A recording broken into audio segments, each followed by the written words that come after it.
right, welcome back to another edition of Just Kicking It Podcast. We are back in the building after a lot of turmoil, a lot of this is like when Victor Newman on Young and the Restless would be dating two women at the same time, and one pops up at the wedding. Yes, sir. Welcome back, man. Boy, I tell you, man, as the world turns, as the ball bounces, man, it's been pretty crazy. Yeah, a lot of things to cover, a lot of ground to cover. Yeah, so let's jump right into the Super League stuff. That's where the last whole episode, we really talked about Super League. The fallout has been literally 2 days after that podcast dropped. Everybody was back at like saying, "No, we good." So what is your thoughts on the whole kind of the way the retraction and that?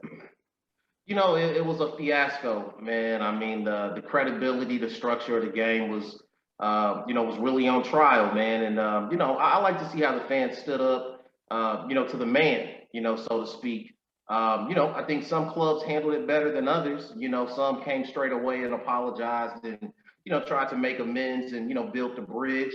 You had others who, pivoted, but, still tried to stand real tall and not give an inch. And then, I mean, you still got a couple of clubs. There's three clubs still said like, no, we still they're still 10 toes down. So you got all flavors. What were your thoughts, man? So I mean, shout out to Barcelona, Real Madrid, and Juventus, who was still like, I mean, we still got the Super League going on. Ain't nobody else told me that we weren't doing it. That's the way it felt like. Right. Especially Real Madrid. When we came up with the Super League idea and all the aspect of it, I thought they would have had their ducks in order on how they want to roll this out instead of just like, here we go. Like it had been more of a concerted thing of talking to the leagues and saying we do this every 2 years and something where there was you could still stay in your league but still do this on an off kilter or like some kind of a discussionary thing instead of saying like we good. Yeah, you thought it would be like some sort of transition. Yeah, official policy and structure. I mean, it was kind of like they pulled the pin on a grenade and just rolled it out there. Boom, and there she blows. Man, I got to give props to Rick. I think he really nailed it. I think it was really more of a power play. I think they knew that it would be a bombshell. And now you're seeing UEFA come back and saying, here's the cash infusion from UEFA's Champions League to the top 6 clubs. So now that's a big conversation that I'm starting to see brew. So it looks like they're going to end up getting this cash infusion that they really wanted. And I think, Rick really kind of pointed out that it was maybe a power move to get this UEFA move. That's what I'm starting to see. Yeah, I think it definitely was. More and more I look at it as a power move. But it feels, especially for the Premier League teams, it feels like it's been a backlash amongst no other. I mean, it's almost of a thing of, I feel like all these things were already brewing for the clubs that are having issues, including mine. We'll jump into that in a second.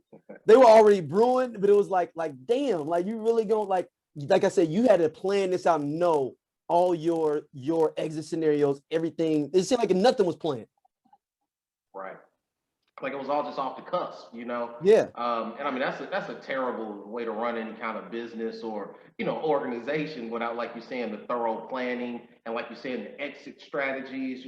Should we get into a DEFCON situation, you would think the exit strategy itself would be planned out and be smooth, man. But that just goes to show you, man, even multi-billionaires just roll the dice. And let's see what happens. What's the worst that can happen? I thought you could have talked to the leagues at a time, like, hey, we're going to do this every 2 or 3 years or something. It's something special. Something where it was like, we're not leaving the league, but we're going to do this every so often or, whatever way you want to. And it would be relegated. I think if it was relegated, I think none of this conversation, I think it could have blew the Champions League out. They said, hey, we start in the league, but there's opportunity to be regulated. Yeah, I think that's a different wrinkle, but even still, man, I think really what the fans showed you is that they do have an appreciation for the structure, the way the game has been played, for so many years. And, even trying to tweet that, I think the fans really showed you, like, no, not without our approval, So I'm not even sure that having relegation would be enough, but I think that, like you're saying, it might have been a bridge, a smoother sort of transition, man. But, again, I'm happy to see the fans stand up. It's the fans that make the game, man. That's truly it. The other thing, a different wrinkle to all of this is, not just on the business side of the money in, UEFA and Super League. But if the fans can come together and make, so much noise in the sport, regarding this business plan, what about the racism in the sport? Why can't the fans come together to squash that? And see, that's where if we could pivot and talk about the Manchester United boycott of the Liverpool game last Sunday. And that's my thing is like, it was, and I get all, if we were looking at, not wouldn't necessarily say utopian, but everything was equal situation culturally, I would have been 100% in on what they did with the Liverpool game. But considering people are mad about players kneeling at games and sending planes with racist things on with banners, the thing, like you getting married, like just got married on a plane, but it's some racist stuff. Like I can't really even dig you for wanting to run up in the stadium because you don't care about anything else when it's regular people dying and people protesting. Right. It just kind of shows you the hypocrisy, priorities, just really being off, man. So, all of these, kick it out and all the other different racism programs that they did in the past, it just goes to show you it's truly just lip service because the fans can create complete anarchy. That's what we've learned. And like, shutting down a Premier League match of that caliber, Liverpool and Manchester United, that's unheard of. What I mean? Really, it's unfathomable that the fans could overrun security at the Theater of Dreams of all places. You know what I mean? So I can't. And then mentioning the Glazers, this whole Glazers Out thing, I think that the Glazers are playing people, especially the new art stuff coming out saying like, yeah, we'll have fan ownership. I'm like, okay, what? How much ownership is this? Is this like 5% given to the city? But then they're gonna tax the city on the back end, like, well, since we gave y'all 5%, we need some of them tax dollars, to pay for the 5%. Like, if you really dig into it, that's what they want to. They just give it up. Then you want to pay for your 5%, 10% ownership for fan support. It's a kickback on the back end, It's and always it makes them look good, but they try to make them look good too. But the bread is still gonna flow. Like we talk about this America, Jack. Like you got American ownership. This ain't the same. Bottom line, dollars king. Man, that's incredible, man. But you being a fan, how do you feel about all of this? With your ownership group, do you really think that they should? I mean, do you want to see a new owner come in? Do you think the American angle is an issue? Yeah, it's an issue, but the way they're bringing up the issue, I disagree with. Like, you can't be upset and mad about, protesting or anything like that for Black Lives Matter or any of the that sort, but you're mad about just because we didn't sign Jadon Sancho last year and spend no bread. Yeah. Because if we'd have signed Jadon Sancho last summer, and would we be having this? If we'd have signed Varney last summer or Narby or anybody that we was linked to last summer, and we were sitting maybe 5-6 points from Manchester City, that's my thing. We're sitting 10 points behind them. Would you have protested that game? We 4 points back. Is my question. Yeah, if a trophy was within reach, I think you have a completely different scenario, man. There's so much hypocrisy in everything, and I mean, this game is no other. It's really no different. Yeah, and I look at the Glazers as a whole as they use that as a cash cow and a money grab, all those different things, but they did it like the Kroenkes. Y'all let them just get a little piece here, a little piece there, and now they own the team. Yeah. No, that's really it's crazy, man. I caught an interview of I think it's Joel Glazer. He's down there in Florida in his Rolls Royce SUV, coming out getting a coffee or something, and they put the camera on him and they're like, "What do you have to say to the Manchester United fans?" I mean, my guy's mum's the word. He didn't say not a single word. He just focused. Get right. No, he's been PR trained. He knew that he wasn't supposed to say nothing. That's the whole. They pay that person $2 million a year to give them advice like that. Like, don't say nothing. And like we were talking about, he got the bald mullet with the super thin ponytail got going. I mean, I said, man, do you remember Revenge of the Nerds? Remember when he got rich and he had the ponytail? Oh man, it was incredible, man. And it was just like, talk about unbothered, man. He could have said, hey, I feel for the fans, or, our club is discussing how we're going to resolve these issues. I mean, mum's the word, man. Like, come on, man. Come on. My question is, would the Manchester United faithful be okay if a Nigerian oil baron bought the team. Now that will show you how much you really wanted to be back over there. If Udapest Igby, from Tanzania, put up the bread and was like, no, I'm good. I'm ready to go. I own 5 oil rigs, some books, some book making companies, all because I'm ready to go. Would the fans be, if that's your alternative, would they be cool with it or not? Man, it's a lot of assumptions, but my gut tells me that their racism is so deep, hatred is so strong that they might accept it, but not necessarily really, have that true love, where it's a great relationship between the fans and the owners. I mean, you do see some clubs that have that, and then you see other clubs that are purely a business, and that's what this is. It's purely a business. I mean, you have to do it as a business somewhat, because then you'll be in a situation as Newcastle. Their owner is super involved with every aspect of the game. He's everywhere with it, but he ain't got the bread like that to be doing. And he's basically losing. They somehow like how much bread he's losing just to own the squad. Yeah, just to say he owns it. I mean, I guess we see the same thing in, the USA sports. I mean, you got a Jerry Jones who's involved, like you're saying, hands-on. And then, I mean, you look at like the Oakland Athletics where, they played the money ball. It's purely on the analytics, right? Mm-hmm. You go take, so, I mean, you see all different sorts of models. But, man, you just see at the Premier League at the top of the table. I mean, it's foreign money and business money to put a winner on the field. I mean, I know if you saw, we can talk about Arsenal a little bit too. Do you see the Spotify owner was trying to buy Arsenal?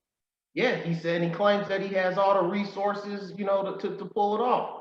I'm not sure, man. I'm not sure.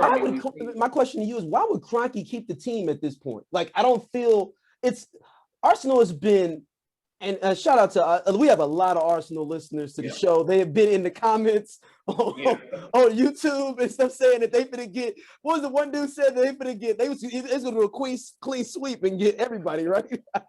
Some of them are highly delusional, but yeah, we definitely have a lot of active Arsenal fans in the comment section, so choose your words wisely. Yeah, so no. So they've been a perennial mid-table squad for almost over 10 years at this point. Yeah. Why would Kroenke? What I'm trying to figure out the benefit of it. I get the real estate of it with Emirates. That's got to be the only reason that he wants to own Arsenal, is the real estate of Emirates for concerts, all your other things that go on with owning Emirates. That's got to be it, right?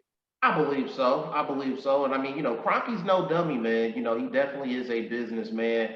You see what he's done to that stadium out there in California, all the things he's surrounded around the stadium. And I think it's a similar thing, that property in London is incredibly valuable. And I mean, who knows all the different sorts of things he's going to do around, that area. But yeah, man, I can see Kroenke just saying, hey, it's a money maker.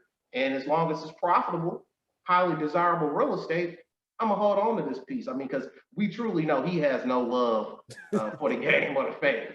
No delusions about that. So this is a question for you.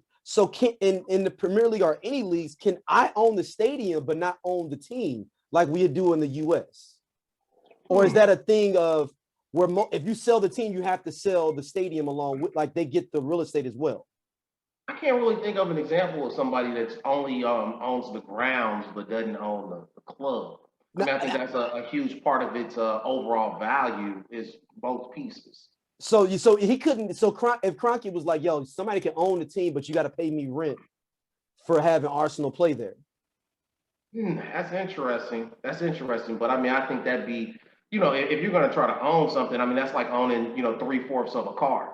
I want to own the entire piece. And I think that's how most of the owners are looking at it. But, like you said, you got the Spotify guy. We've heard about the African billionaire. He's been in position for a long time to pull the trigger on Arsenal. And his bread has been stacked up for a minute, too. Like, man, so his bread, he's able to pay players out the gate, too. He don't need no loans. No, stand alone. Yeah. So it's one of those things where it's like, man, I don't know, man. I don't see it.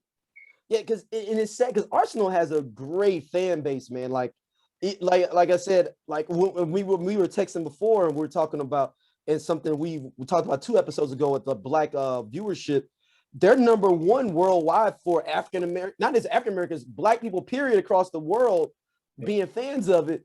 Yep. I'm just wondering that is like, yo, if we was Leicester City and we ain't got no black people, maybe we would pull the trigger. But it don't matter what squad we roll out there.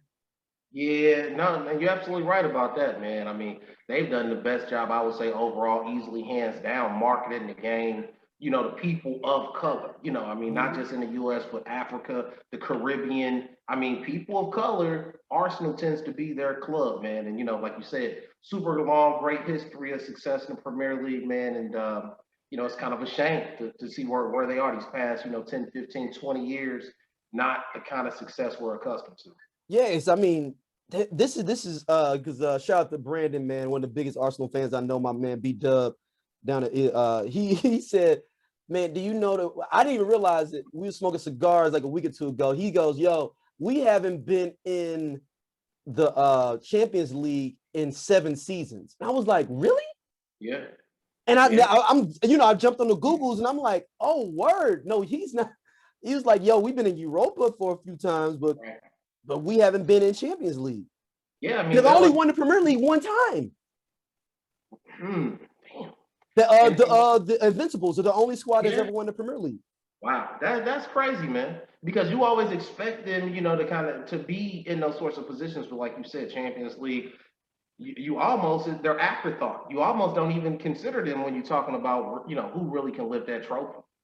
And you can tell that Kroenke doesn't care because there's no way Arteta should be their coach still. There's no way possible. It's just, I mean, they don't bring in high-level transfers. You know what I mean? That Partey was a good one. Yeah, it was, but not enough. That's not a complete reload like we see in a Manchester City. They reload. You saw Chelsea reload with multiple influential pieces. One piece, that's not enough. Not enough.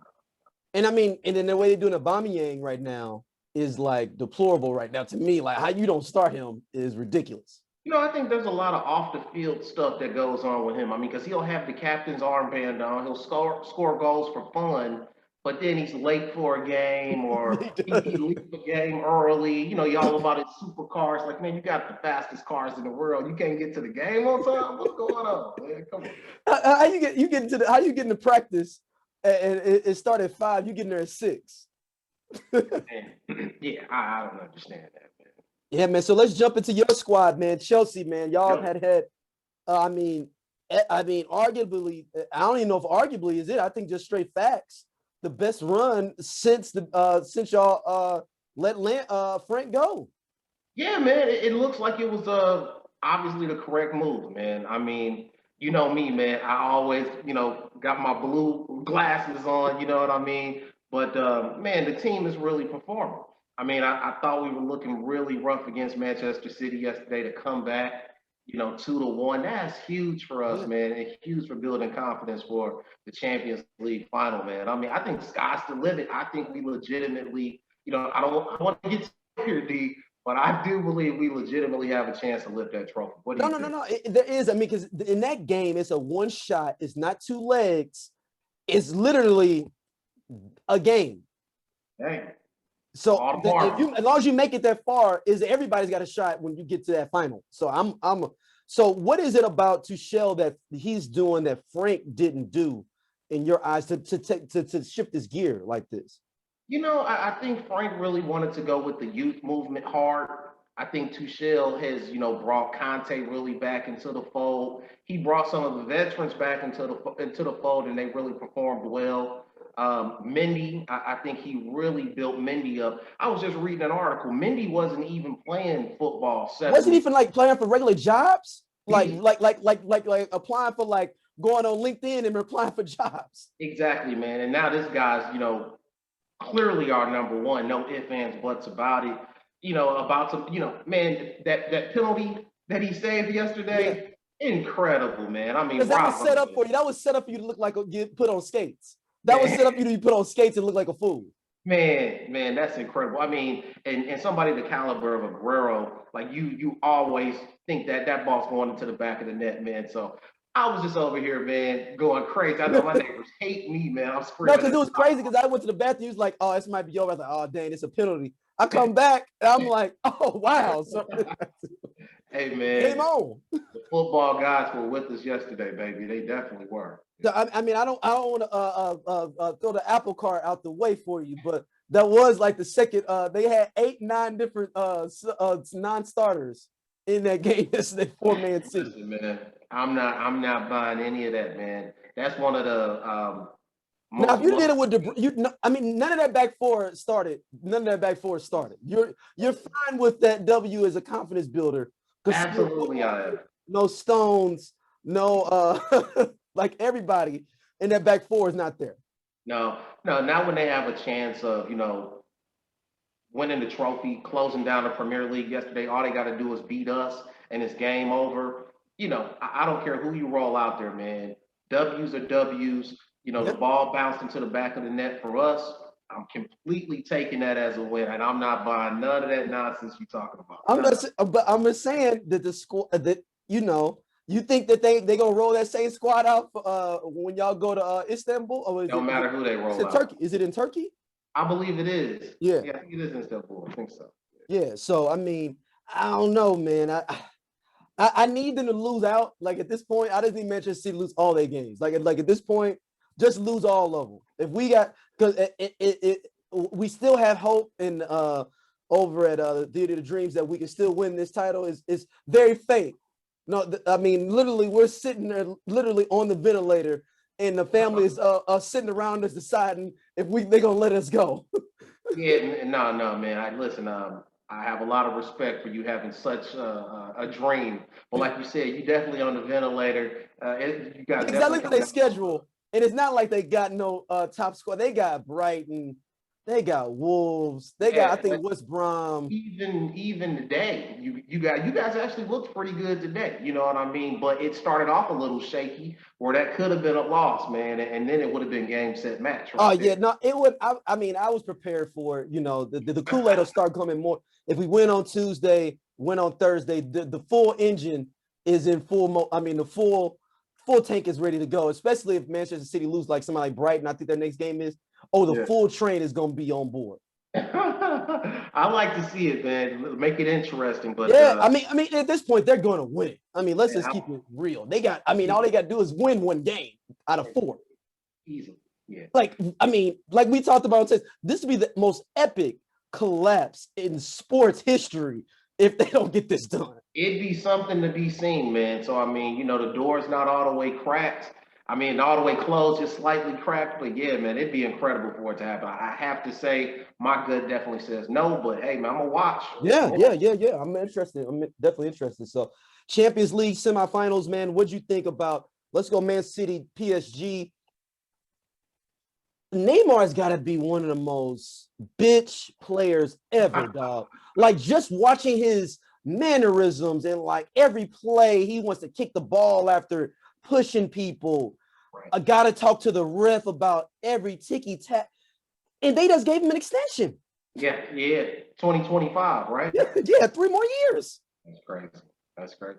Yeah, man, dude is a drama queen, man. I mean, I think he really gives the game a bad name, man. When people talk about all the drama and, I'm on Reddit, I'm seeing the different memes, even the vaccine memes, talking about, a soccer player gets the shot, he's on the ground rolling around, you know what I mean? And it's Neymar. You know what I mean? So for him to have so much skill, that can really, produce the beautiful game, for him to do all of his antics, man, to me, it's hard to watch. I don't really enjoy watching. What about you? No, I don't. You think he's playing up the heel thing, or you think this is really how he is? I think it's gamesmanship. I think it's all gamesmanship. Yeah. I don't buy half of the rolling around. The guy acts like he got shot like John F. Kennedy. You know what I mean? If you breathe on him the wrong way, you know what I mean? So, I don't get it. Like, do you think he revels that people dislike him, and do you think he even really knows it? Or is he one of those people that's so up that he's like, I mean, the streets mess with me. I mean, I just got 3 more years. Well, he is one of those prima donnas, been sheltered, been the guy since forever. So, I'm sure he does live in a bubble and, out of touch with reality. But on the other hand, I think that he feels like he is a superstar. He can get away with a lot of that, and he does enjoy the attention. Some people hate me or love me. The attention is what they see. Is what they crave. That's what he's at. That's how I look at Neymar. So is he? So you think is he Madonna for now? No. He said, no. We haven't seen anybody like this. You said basically. And another thing, I was just hearing somebody talk about, like, he's never really done the business in a World Cup. Now, qualifying games, getting to the World Cup, Neymar scored a lot of goals, but actually performing in the World Cup, we haven't seen him do the business. And so it's like, for all the accolades, Nike, the Jordan brand, all the stuff, all of the back page magazine stuff that we see about Neymar, we really haven't seen him do the business. And then going to France, it's like, come on now. Let's see him in the Premier League and let's see him perform in the World Cup. And then I think he's due all the attention and accolades that we see. So, and because my question with PSG extending him, do you basically, I wonder how him and Mbappe's relationship is. Like, I could see Mbappe being like, oh, word? That's so we gonna extend homeboy? He cool, but like, we gonna extend him? I ain't got my bread yet. I think Mbappe sees him as like, Neymar's everything I don't want to be.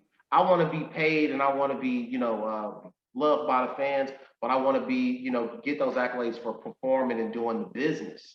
And I think he gets that. That's why I think he's so much more humble. He comes off as like the athlete of today, where Neymar comes off purely as the prima donna, the AAU basketball star, you know what I mean, that goes to the #1 draft pick. And it's like, he's always been on top of the world. That's Neymar.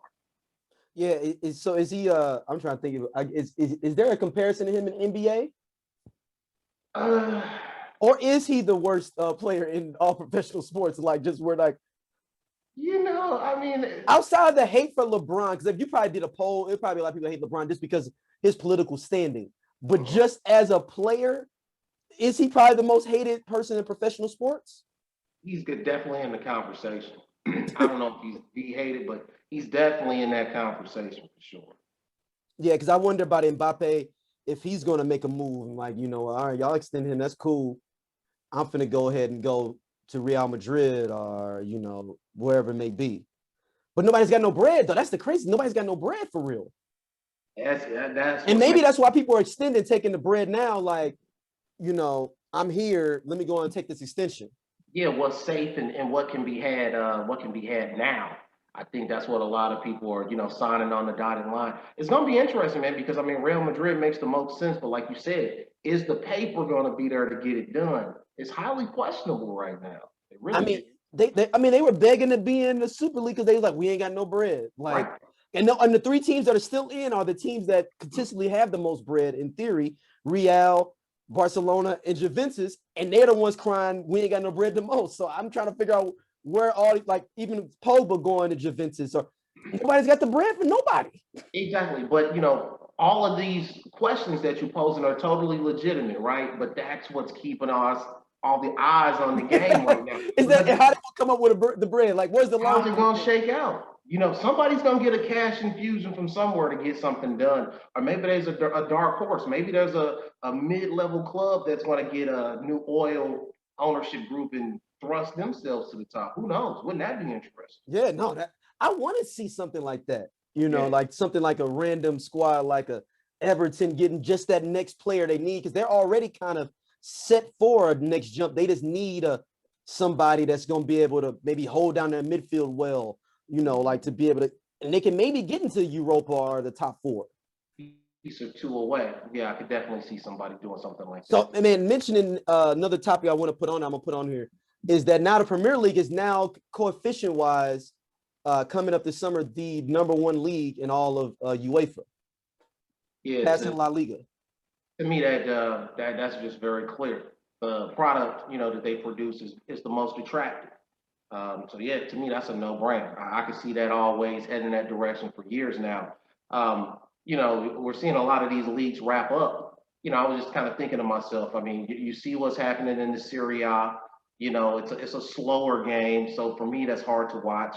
You see what's going on at the Bundesliga with the Bayern. They got their trophy all wrapped up. In February. You know what I mean? So, this Premier League, is the league to watch, where week in, week out, games matter, and so I think that's the huge difference. So, yeah, it totally makes sense to me. Do you think does the Premier League teams have more money, or you think they're managed better? is why this kind of shift has happened? I think it's managed better and style of play. You know what I mean? And it takes the right talent to bring the real attractive style of play. But like, man, you watch a Premier League game, you really can't turn your eyes because anything can happen at any time. Yeah.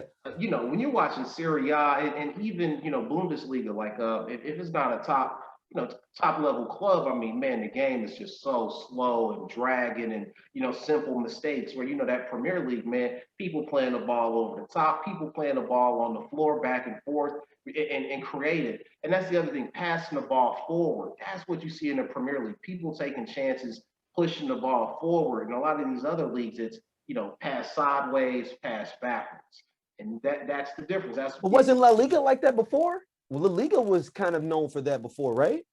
La Liga was ticky-tacky, playing the ball on the floor, lots of passes, you know, build-up play, and they would play the ball forward. But now you got so few teams that can play the ball forward. It's just a lot of ticky-tack back and forth passes, holding on to possession, but not creating a lot of chances. And that's what the Premier League is excellent at doing, is creating chances. You know, that's why you're sitting on the edge of your seat because, you know, this set piece could be critical. You know, this cross could make something happen. A deflection, somebody gonna get a head on it, and it's you know, nonstop action. That's the difference between the two. And I guess Atletico Madrid winning La Liga right now is a testament to how slow it's gotten because they just bear down and just try to go forward and get a 1-0 win, a 1-0 win. Exactly, and happy with that. You know what I mean? Very happy with that. And if them winning your league, if that's the team that wins your league that does that, then what does that mean for the reflection of the rest of your league if that's the team that wins your league? Totally right. Totally right. And you're seeing that, man. So I hope that's something that really changes. You know, I really do hope that changes. So let's jump into MLS talk, man. MLS in this Concacaf League Cup. Yeah. Is there so right now left is it Columbus? No, not Columbus. Not left. Who's left? I saw Columbus lost. It's Philadelphia. Philadelphia Union's left. Okay. And three Liga X teams are left. I'll be honest with you. I wasn't watching a whole lot of the games, but I was monitoring the scores, man. Yeah. And I saw those Mexican teams, you know, soundly beating MLS teams, you know, 3-0, you know, 4-1, you know, those kind of score lines. And I said, whoa, man, MLS is really suffering in this competition.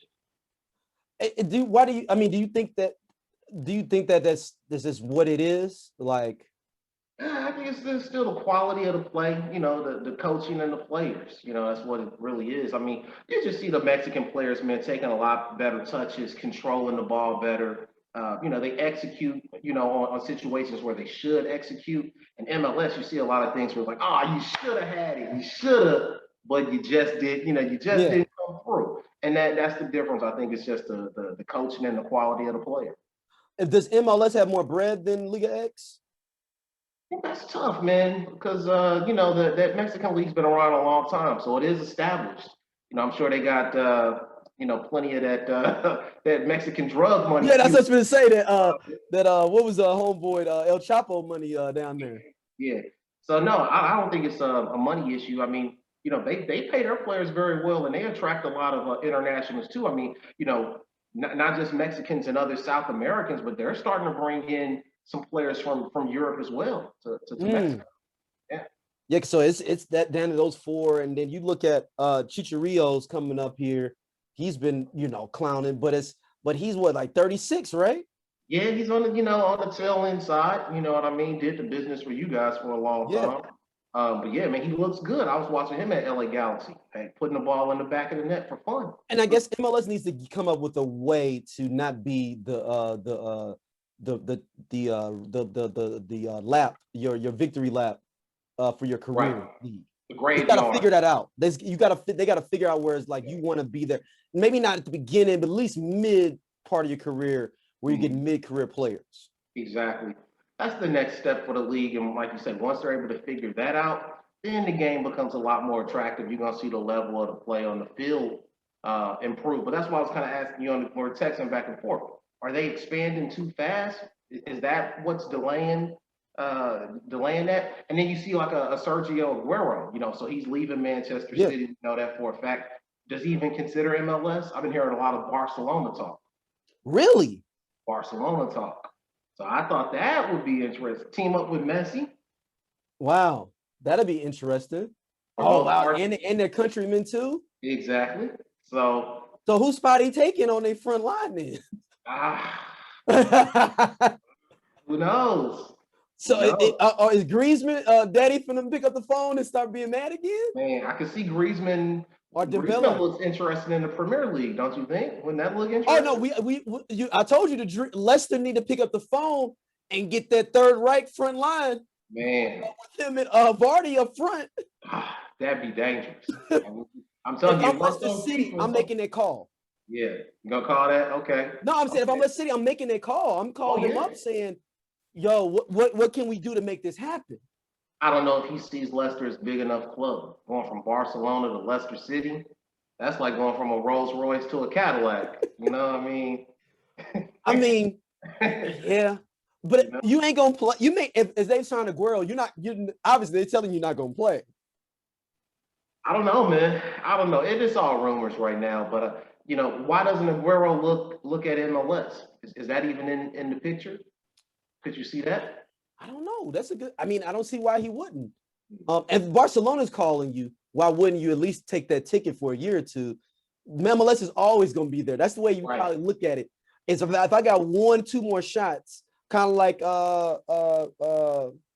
who did Atletico Madrid sign that was clowned at the beginning? Suarez. Like a Suarez. Suarez got him a 2-year deal with Atletico. He's going to come to MLS, but he's like, I can get 2 more years of some good dough in the league here. Then I can go over to MLS. Make a lot of sense. And that's what I kind of look at it with most people going to the MLS and how they would kind of flip it up, Well, like you say, MLS doesn't grow as a league until that's no longer part of the thought process. When you can pick off that kind of talent at the age that they are right now, that's when the MLS really steps up, man. So I mean, because is Inter Miami started yet, or do they start next year? Yeah, they started and they didn't get off to a good start. Yeah, they really didn't. Yeah, because it's only St. Louis is only expansion team left, right? Well, there was a couple other ones coming. Cincinnati's already started, right? Yeah, Nashville started right before the pandemic. Yep. Who's left? St. Louis. I thought there was somebody else that was building a stadium right now. Because we're supposed to start next year, but pandemic pushed it back to 2023. And that stadium, man, looks like it's nice coming along. How did that look when you went downtown? Yeah, it looks good. It looks good, and it's very quaintly set up too. Okay. It's real compacted. It's not like a super big stadium, and it's right there diagonal from Union Station. Okay. So you remember we used to go to that bar we used to get quarter beers at? Oh yeah, Maggie O's. We used to go in college too. Maggie O's. Maggie O's. That's right there across the street from me. So they finna get dough. Okay. Like if I'm right now, I'm getting a loan from my rehab. Right. Because you're right across the street. Like I need a rehab loan like now. We need to be building this up now. Yeah. No, you're absolutely right. They're gonna win.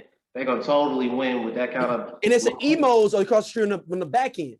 Oh man. On the side, on the Washington side. Yeah.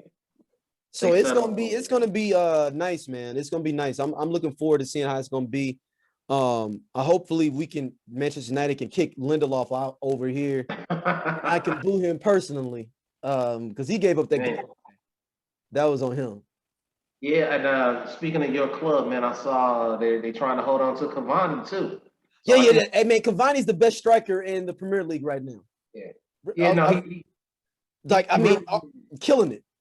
He putting the ball in the back of the net, and he's just a good influence on the young players, man. Like Greenwood. What he did for Greenwood, especially when they out of the country, playing Serie A team. I think they're playing Roma, and for him to step up like that, man, that says a lot about Cavani. I think one more year with your club is a good move to re-sign him. So then, if even mention my club, and we'll go on your club's transfer basis, because we got like 3 questions I want to jump in before we get out. What happens to Tony Martial with all this? I mean, he's hurt. He's hurt with quotes. He's been hurt for a while since the European World Cup qualifying with France. But I mean, what do you do with him? He's out. You think we selling him? I think he's out. Maybe he goes to one of the better clubs back in France. Maybe that's a good landing Like a spot. Marseille or a Monaco or Lyon, somewhere like that. Maybe, the pressure is reduced. He's back, familiar soil. I think that's an easier transition. But I could also see him at a mid-level Premier League club. Yeah, I could see that. I could definitely see I mean, that. Lingard is killing it for West Ham. I mean, right Right. now. Yeah, replicate something like that. That'd be a win for him. Yeah, and he looks really good there at West Ham. Yeah, he does. So Chelsea, is the Holland thing off for you all? Is it? I'm not gonna say it's dead, but I think it's definitely a stretch. We know it's a competitive situation. So I say, we probably got a 25% chance of closing it down. I mean, Dortmund said they're not selling them at all now. I think he's gonna force his way out. You think he's going? You think he's going to be like, yeah, go ahead, you got to make that move. Yeah, I think he will, and I think he has the leverage to do it. I think right now he definitely has the leverage to do it. I saw he didn't play the other day. I was watching their game. He wasn't playing, so I think that's already kind of setting up the force out. But yeah, man, I like our backup plan if we don't get him. I like Lukaku coming back. So that's correct. I was, after you said that, I looked up. I was like, wow. Yeah. He wants back in the Premier League. That he's killed. I mean, Serie A, he's like sitting there. What is it? Getting the golden boot. Got the league. Yeah. But I still think he has unfinished business. I mean, he's been with Chelsea before, got sold, so I think him coming back, being polished, conquering the Serie A, I think this lines up perfectly. And I think he meshes well, with the other attacking players that we have right now. Having that target man, he's all about scoring goals. I like it. I like it. So is Giroud's gone, I'm assuming, for you all. Yeah, I think he leaves. Is Mount coming back? Oh, yeah. Mount's definitely these lines. So who else is going to be gone from that front? I mean, y'all got a heavy amount in that front line. I think Pulisic, man. I think there's a really. There's no way. Hold on. Let me type this into notes. We got to talk about Captain America. I'm telling you, I was arguing with some people on Twitter, man. Captain America is a jersey seller. It's no way. He'd have to literally get on goals for like 3 games in a row for them to sell him at this point. Y'all let Tammy go. Tammy's gone. Tammy's out the door. Yeah. But that's small potatoes. We have a lot invested in Pulisic, way more than Abraham. So that's not even a comparison, that I think is fair. But I think, man, real fans are not pleased with Pulisic, man. For the price tag, I think he was $50 million or so. Yeah. He's just not done enough. I mean, we've seen some flashes of greatness, and I mean, he does have a skill set, man. But a lot of the kudos and the bright lights that are shining on him is man-made. It's the media, like you said, it's the jersey, the commercials, people just building this guy up, and I'm not seeing enough on the pitch, man. He's not even the best player in the U.S. squad to me. He's really not. I think it's McKinney. You know what I'm saying? I say McKinney or Dest. Or Dest, or Dest, or that other kid from Valencia that's dope. The African kid that switched over that they was trying to go to. Oh, yeah. Him and Weah that's playing. Weah too. So it's a lot of players that I would go with above Pulisic. He's so small. He's always injured. Man, and just not enough production. Just playing. There's no way y'all gonna sell him though. There's no way. Yeah, if you could get $35 million out of him, I think that's a good move. I think that's a good move. And I mean, I'm an American, man, but I mean, I have to call it how I see it. Oh yeah, no. I just don't see y'all selling him because I think he's worth more than $35 million off the books for all the jerseys, all that extra bread that he brings. But we're a club that's fighting for Champions League trophies. We shouldn't care about jersey sales. We should care about performance on the pitch.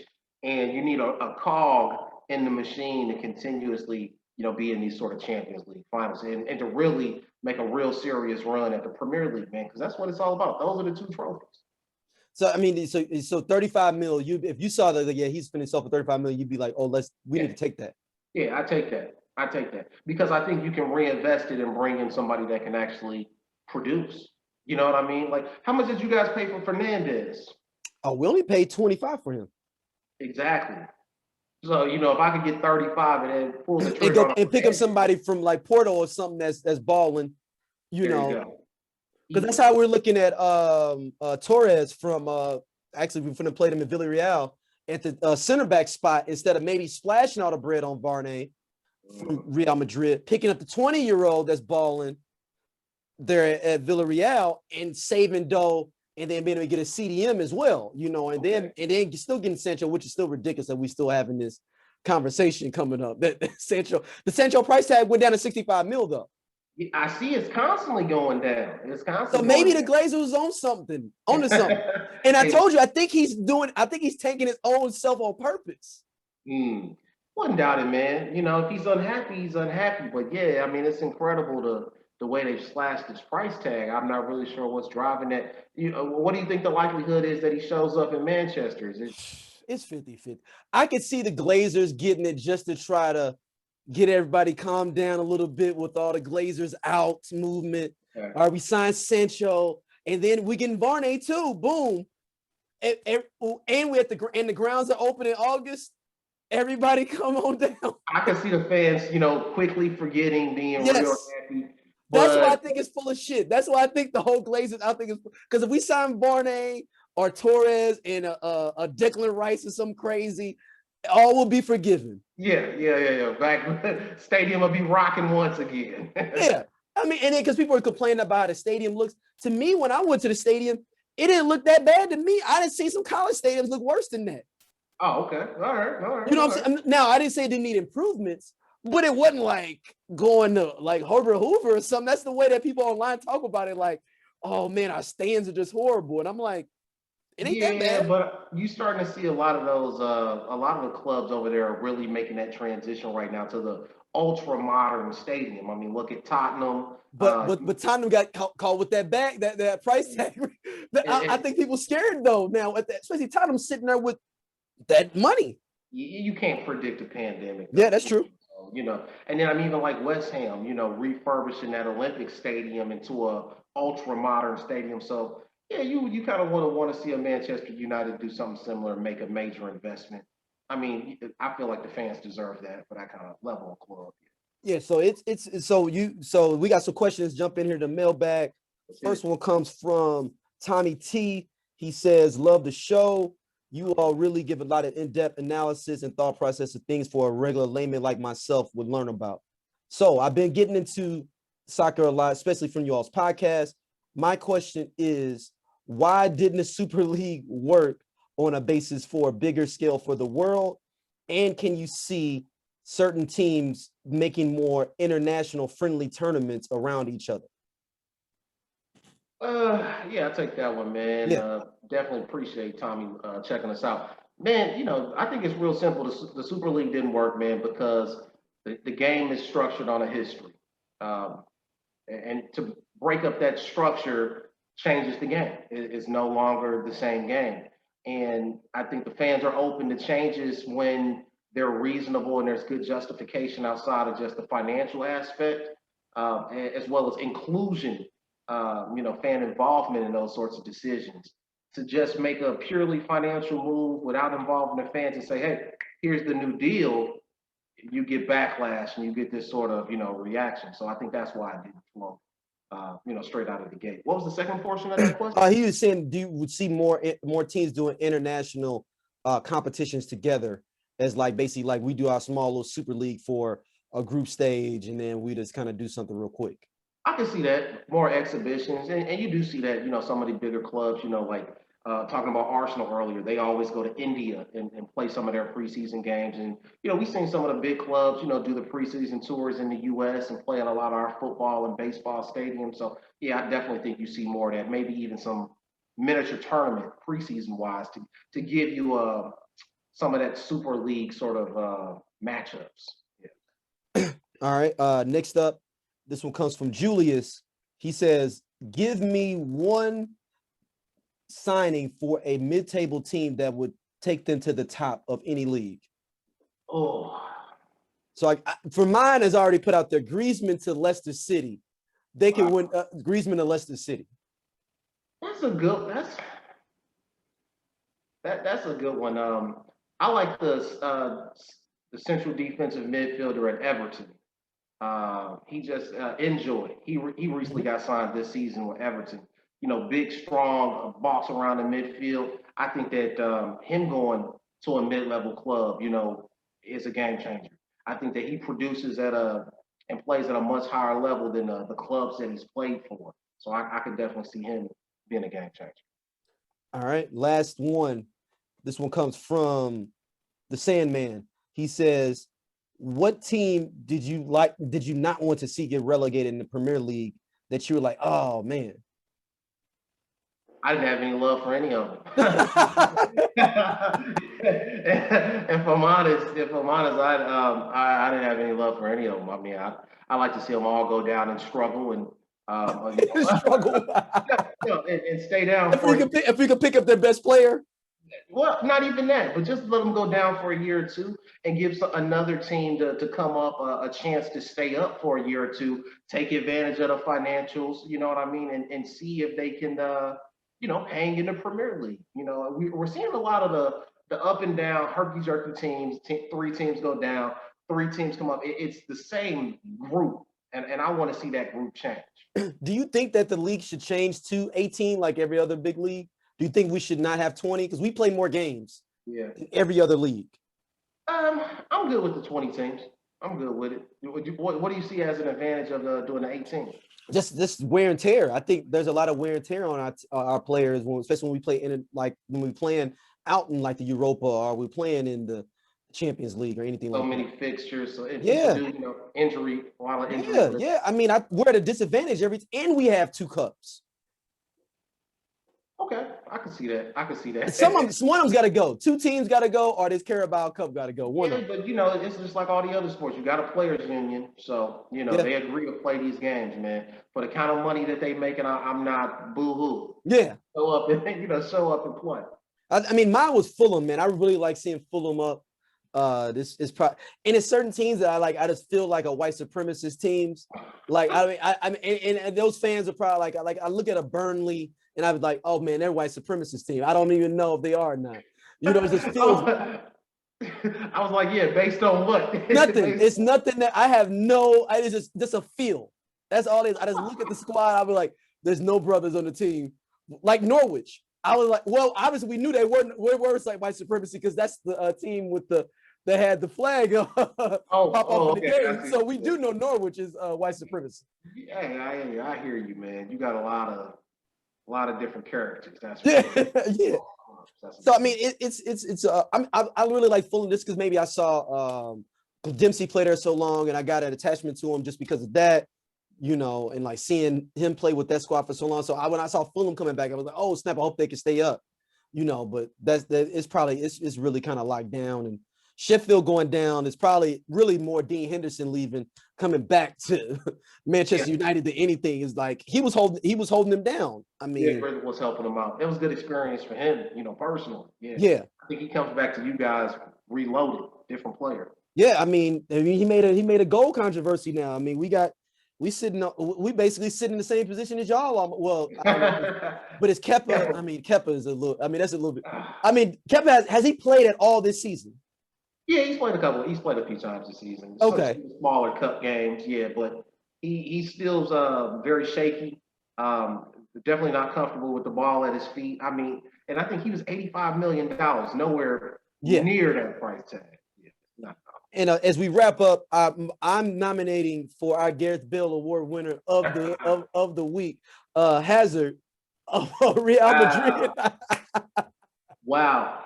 And did you hear what the announcers were saying after that game, man? I mean, they just gave it to him straight up and said, "Listen, you're not it, man. You're not worthy of the jersey." Yeah. And, I mean, you got to think he just left the squad. Those are still people he cool with. Like, you still happy to see them. You really don't know these cats like that. You just got to Real Madrid, ain't like you've been there 5 years and you sitting there giggling. These are cats. And didn't Hazard come up through y'all academy too? Yeah, he did. He's been there a long time. Yeah. It's like a Cardinals player coming up through the farm system, and he comes back, and then they all slapping hands, laughing and stuff. After the game, chopping it up.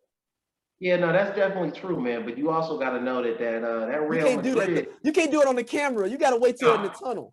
Low key after the game, hit me up, that kind of thing. But yeah, man, I'm glad y'all won this joint. That was dope. Yeah, man, that's incredible. Well, man, let everybody know we can hit you up at, bro. Man, at Phoenix Piff, man, on Twitter, that's the best way to get at me, man. Definitely, we engage you guys on Twitter, man. Yeah, we Love appreciate the it. interaction on YouTube as well, man. I'm talking about some of the folks in the comments. Hey, they really be taking shots at us, man, but I love the interaction, man. Yeah. I mean, especially with who was the Arsenal talking about they was going to sign Holland. What he said, Holland, Mbappe, and like it was somebody else. Like I was like, oh, you must not know who your owner is. Yeah, if they can get that done, shit. Y'all got a new owner. Had to. So thank y'all for listening as always. We'll be back. Make sure y'all email us justkickinitpod@gmail.com. Just Kicking It Pod on Instagram. Yeah, man. We appreciate it as always. Peace.